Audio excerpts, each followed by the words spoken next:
Hello friends, यह question 2018 में आया हुआ है। फरवरी में जो पेपर हुआ था उसमें आया था, टीयर 2 मेंस में। ये थोड़ा सा कॉम्प्लिकेटेड क्वेश्चन है। अब तक जो देखा है उससे हटके है इसलिए कॉम्प्लिकेटेड है। वैसे देखो, अगर सिंपली देखा जाए तो एलजेब्रा का क्वेश्चन है। हमें एक इक्वेशन दिया हुआ है। क्या दिया हुआ है हमें?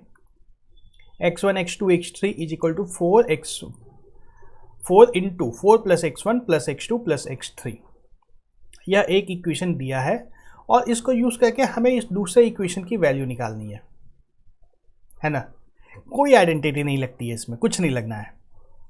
देख के भी नहीं लग रहा है कुछ आइडेंटिटी से होने वाला है, और लगना भी नहीं है, इसमें कुछ नहीं होना है। इसको सीधा सीधा यह जो दिया हुआ है इसको सिंप्लीफाई करना है और फिर जहाँ ज़रूरत पड़े वहाँ पे इस इक्वेशन का इस्तेमाल कर लेना है। बात समझ में आ रही है? सीधा सीधा जैसे अर्थमेटिक में हम लोग कैलकुलेट कर लेते हैं, उसी तरह से इसको कैलकुलेट कर लेना है। फिर जहाँ ज़रूरत पड़े वहाँ पे इसका इस्तेमाल करना है, तो हमारा आंसर आ जाता है।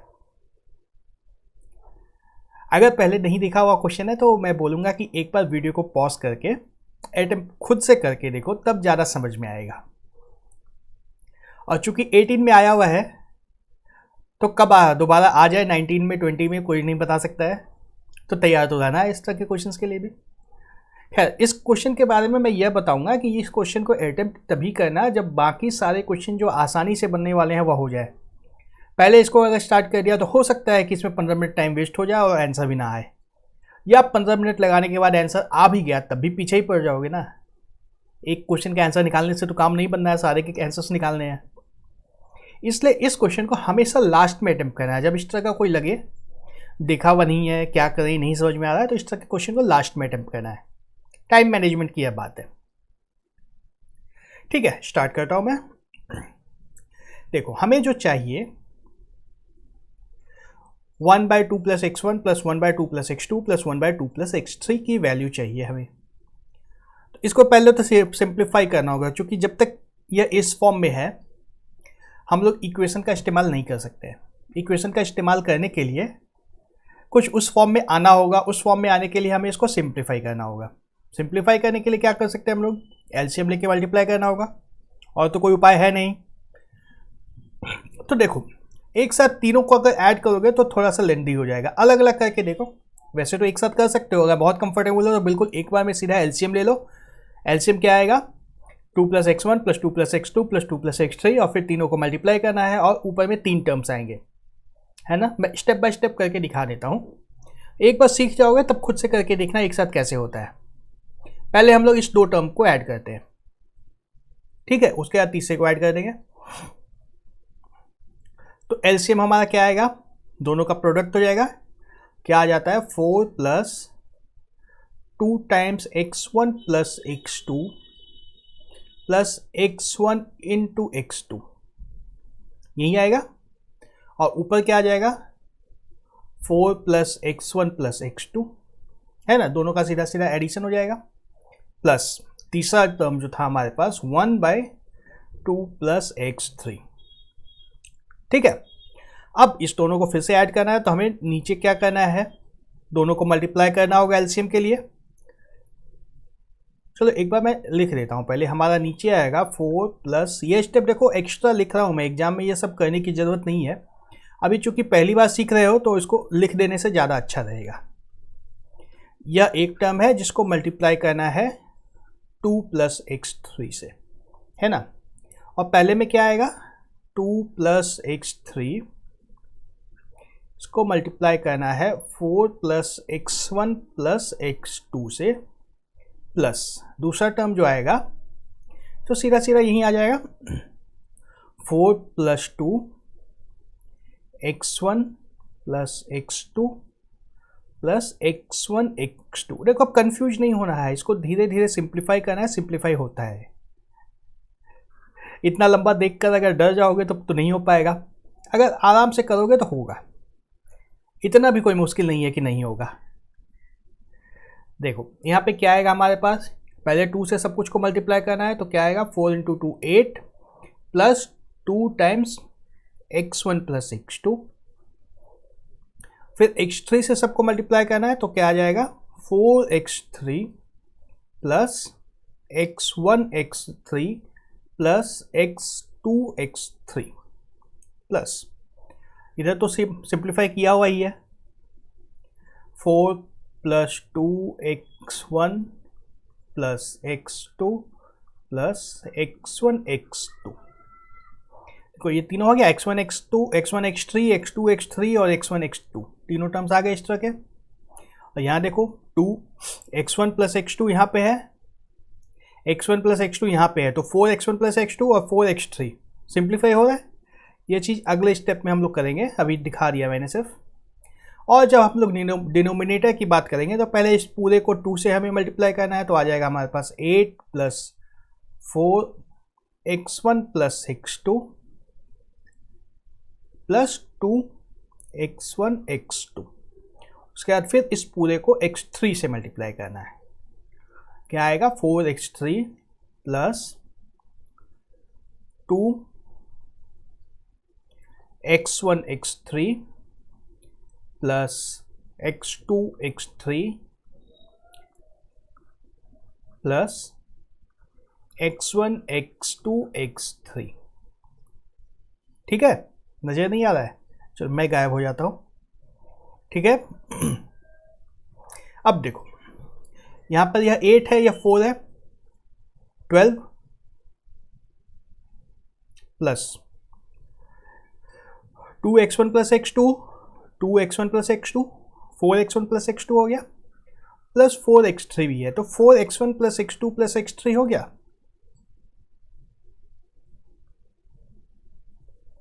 उसके बाद देखो x1 x3 x2 x3 और x1 x3, तो तीनों टर्म्स है हमारे पास, x1 x3 x2 x3 x1 x2। ऊपर का सारा आ गया। अब नीचे का देखो 8 प्लस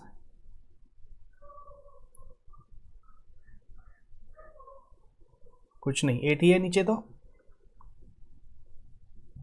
उसके बाद 4x1 प्लस x2 और 4x3, 4x1 x2 x3 हो गया,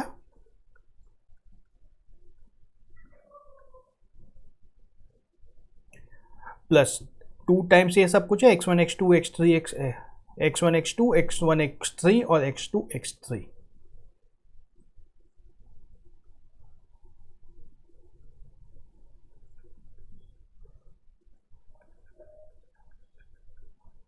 प्लस x1 x2 x3। ठीक है, देखो अब घबराना नहीं है, x1 x2 x3 की वैल्यू हमें क्वेश्चन में कुछ दी हुई थी, याद आ रहा है? देखो क्वेश्चन को एक बार फिर से, x1 x2 x3 की वैल्यू दी हुई है हमें 4 × 4 x1 plus x2 plus x3। इसको यहाँ पे डालते हैं, बनता है क्वेश्चन, बनता है। थोड़ा सा लंबा हो रहा है कैलकुलेशन, पर आसान ही है, इतना भी मुश्किल नहीं है कोई। तो हम लोग क्या करते हैं, चलो पहले इसी को बदल देता हूँ, पूरा नहीं लिखता हूँ। 4 plus x1 plus x2 plus x3 यह आएगा। तो देखो 4x1 x2 x3 यहाँ पे है और यहाँ पे भी 4x1 x2 x3 आ जाएगा, तो मिल के हमारे पास आ जाएगा 8x1 x2 x3। चलो लिखता हूँ मैं फिर से, और यहाँ देखो ये 8 है और यहाँ पे 16 आएगा, है ना। 16 प्लस 8 24 हो जाएगा, plus 8 x1 plus x2 plus x3, ठीक है, plus 2 x1 x2 plus x2 x3 plus x1 x3। अच्छा, लिखने में उल्टा पुल्टा कर दे रहा हूँ मैं, पर बात यही है कि दो वाले तीनों टर्म्स हैं।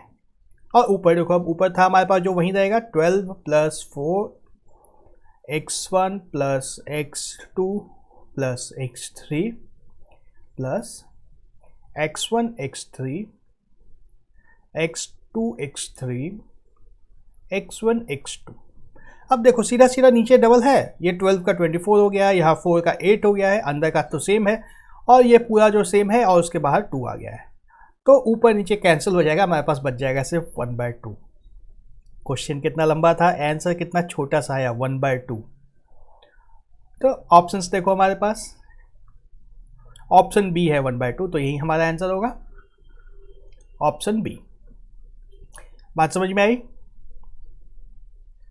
यह क्वेश्चन पहले बार में नहीं बनाना है, क्वेश्चन को इसको तभी बनाना है जब बाकी सारे क्वेश्चन को देख चुके हो, क्योंकि यह लंबा क्वेश्चन है, टाइम लग सकता है।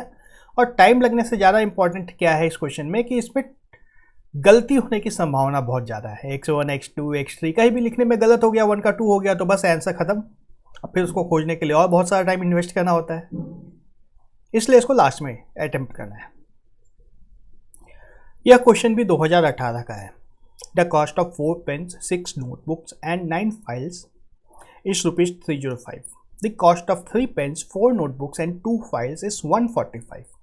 What is the cost in rupees of 5 pens, 8 notebooks and 16 files? देखो क्वेश्चन बहुत घुमा हुआ लग रहा है। इस पे 3 वेरिएबल्स होंगे, है ना, 2 से तो काम नहीं होगा। हमारे पास क्या क्या वेरिएबल होंगे? एक पेन का दाम हमें एज्यूम करना होगा कुछ, उसको मान लो A लेते हैं। नोटबुक का दाम लेना होगा, उसको B मानना होगा। फाइल का नाम है जो उसको C मानना होगा। 3 अलग अलग वेरिएबल बनेंगे, उसके अलावा कोई उपाय नहीं है इस क्वेश्चन में। और 3 वेरिएबल के इक्वेशन को सॉल्व करना तो हमने सीखा नहीं है। कोई बात नहीं, आओ देखते हैं, कुछ तो जरूर होगा इसमें भी। हमने क्या किया, 4 पेन का दाम है, 4 पेन्स का दाम कितना है 4A। 6 नोटबुक्स का दाम क्या लिया था हमने 6B, प्लस 9 फाइल का दाम लिया था 9C। देखो ये इक्वेशन देख के घबराना बिल्कुल नहीं है, क्योंकि ये क्वेश्चन सिर्फ देखने में कॉम्प्लिकेटेड है, बनने में बहुत आसान है। एक बार में इसका आंसर दिख जाएगा, कुछ नहीं करना पड़ेगा, सीधा सीधा आंसर दिख जाएगा इसका। देखो अभी मैं दिखा देता हूँ। फिर दूसरा इक्वेशन हमारे पास क्या बनेगा, 3 पेन का दाम 3A, 4 नोटबुक का दाम 4B और 2 फाइल्स का दाम 2C। यह कितना है 145, है ना। और हमें चाहिए क्या, 5 notebook 5A, 5 pen 5A, 8 notebooks 8B, 16 file 16C। ठीक है, तो इसमें देखो खास बात इस क्वेश्चन की यह है कि हम लोग A, B और C तीनों को अलग अलग नहीं निकाल सकते हैं। 2 वेरिएबल है, 2 इक्वेशन है और 3 वेरिएबल है, तो इसको हम लोग सॉल्व नहीं कर सकते हैं, किसी भी कीमत पे नहीं कर सकते। लेकिन कुछ कर सकते हैं, ऐसा नहीं है कि क्वेश्चन नहीं बनेगा। हम लोग सिर्फ इसकी वैल्यू निकाल सकते हैं। वो कैसे, वो ऐसे कि अगर मान लो मैंने इसको कुछ नंबर से मल्टीप्लाई किया, मान लो कैपिटल A ले लो, इसको A से मल्टीप्लाई किया और इसको अगर B से मल्टीप्लाई किया, इक्वेशन में कोई फर्क पड़ेगा नहीं पड़ेगा।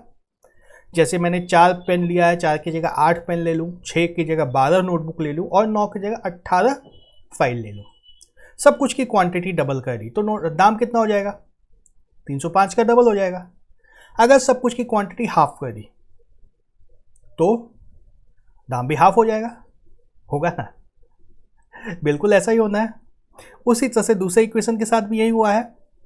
अगर मैंने सब कुछ की क्वांटिटी 3 से मल्टीप्लाई कर दी तो दाम 3 से मल्टीप्लाई होगा, 6 से कर दिया तो 6 से मल्टीप्लाई होगा। तो मतलब इक्वेशन दोनों को अगर मैं A या B, किसी A और B 2 अलग अलग नंबर्स हैं जो, इनसे मल्टीप्लाई कर दूँ तो हमारा इक्वेशन में कोई फर्क नहीं पड़ेगा। और इन दोनों को मल्टीप्लाई करने के बाद दोनों को जब मैं ऐड करूँगा इक्वेशन को तो मुझे यह मिल सकता है ना। दोनों को ऐड करने के बाद हमें क्या मिल रहा है, यहाँ पे ऐसे सीधा सीधा ऐड कर दे तो 7A plus 10B plus 11C मिल रहा है। लेकिन इन दोनों को अगर किसी नंबर A और B से मल्टीप्लाई करेंगे तो हमें 5A plus 8B plus 6C मिलेगा। क्वेश्चन जब पूछा गया है तब ऐसे ही मिलेगा हमें। तो इसका मतलब क्या हुआ, इसका मतलब यह हुआ कि हम लोग जब 4 को कैपिटल A से मल्टीप्लाई करेंगे और फिर उसमें 3 को कैपिटल B से मल्टीप्लाई करेंगे, देखो इसकी बात कर रहा हूँ मैं, इस दोनों को, है ना। यहाँ पे जब नंबर ऑफ पेन्स की बात करेंगे तो A से मल्टीप्लाई कर दिया यहाँ पे 4A होगा और इसको B से मल्टीप्लाई कर दिया तो B होगा, है ना। तो 4A प्लस 3B हो जाएगा टोटल नंबर ऑफ पेन्स, और यह हमें चाहिए किसके बराबर 5 के बराबर। उसी तरह से इस दोनों को देखो, 6 को अगर A से मल्टीप्लाई किया और 4 को अगर B से मल्टीप्लाई किया तो दोनों को अगर ऐड किया तो हमें 8 मिल रहा है, ठीक है। अगर ऐसे हमें A और B दोनों मिल जाते हैं तो हमारा काम बन जाएगा। तो A और B यहाँ से अब सॉल्व करके देख लेते हैं। इसको अगर 1.5 से मल्टीप्लाई करेंगे तो हमारे पास क्या आ जाएगा 6a plus 4.5b is equal to 7.5। ठीक है, दोनों को माइनस कर दो, यह खत्म हो गया। 0.5b is equal to minus 0.5। यहाँ से हमें b की वैल्यू क्या मिल गई? -1। b की वैल्यू -1 मिल गई। हाँ ठीक है, -1 मिल सकता है, कोई दिक्कत नहीं है। और जब b की वैल्यू -1 मिल गई है तो यहाँ से हम लोग a को भी निकाल सकते हैं। a की वैल्यू कितनी आ जाएगी? 2, है ना। तो अब देखो, इस इक्वेशन को अगर हम लोग 2 से मल्टीप्लाई करते हैं और इसको -1 से मल्टीप्लाई करते हैं तो हमें यह मिलता है कि नहीं मिलता है? देख लो, समझने के लिए देख लो, नहीं तुम्हारा आंसर तो आ चुका है अब, क्योंकि हमारे पास यहाँ भी वही हो जाएगा ना। इसको 2 से मल्टीप्लाई करना है, इसको -1 से मल्टीप्लाई करना है, फिर दोनों को ऐड कर देना है। देखो यहाँ से करेंगे तो क्या आएगा? 8a, पहले मैं सिर्फ इसी इक्वेशन को लिख रहा हूँ यहाँ पे। देखो 8a plus 12b plus 18c is equal to 610। और इस इक्वेशन को -1 से मल्टीप्लाई करना है तो हमें मिलेगा -3a -4b -2c is equal to -145। और इन दोनों को ऐड कर देना है। क्या आएगा? 5a plus 8b plus 16c की वैल्यू मिल गई। यह कितनी आ जाएगी?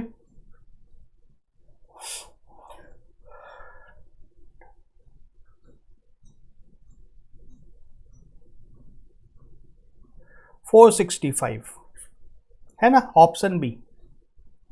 समझ में आया? ओहो, लास्ट का दिख नहीं रहा है, अभी दिख रहा है ना, यही किया था मैंने। देखो अब इस क्वेश्चन में हमें अलग अलग पेन, नोटबुक और फाइल किसी का दाम नहीं पता चल रहा है, लेकिन हमें जो पूछा गया है इसका दाम पता चल गया। हमने अलग अलग किसी का दाम पता लगाने की कोशिश भी नहीं की है, क्वेश्चन आया हुआ है। बहुत ही इंटरेस्टिंग क्वेश्चन है ये, तो इसको समझ लोगे। अगर आ गया बाई चांस एग्जाम में तो बहुत आराम से इसका आंसर आ जाता है, बहुत ज़्यादा ही आसानी से आता है ये तो आंसर।